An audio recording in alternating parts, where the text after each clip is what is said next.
Hey guys, in today's video, I'm going to show you how to fix Marvel Rivals error DirectX 12 is not supported on your system on PC. Let's begin. So first thing that I would recommend is that you try to update your Windows. So you're going to go to the settings. You're going to go to the settings icon. And then you're going to go to the left side and then look for Windows Update. Once you're done, you are going to select Check for Updates. Because there are times where Windows Updates will provide you with new drivers for your graphics card.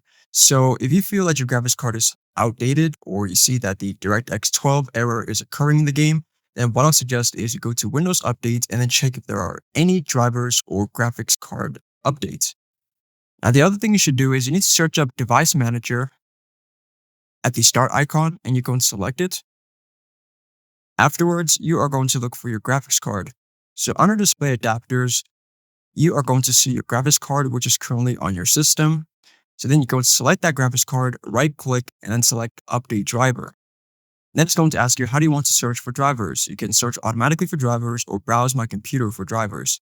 So if you have the new drivers on your computer, then you can manually install them. Or if you don't want to do it manually, then you can just do it automatically there.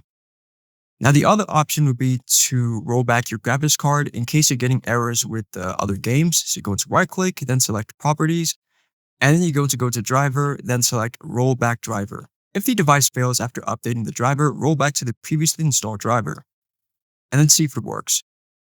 Now, if you know that your DirectX is not on 12 or it's 11 and below, then what you can try to do is you can try to install the latest one, which is 12. So you can go to your web browser, then search up download DirectX 12. Then you're going to go to the Microsoft community to find the download. And there you go.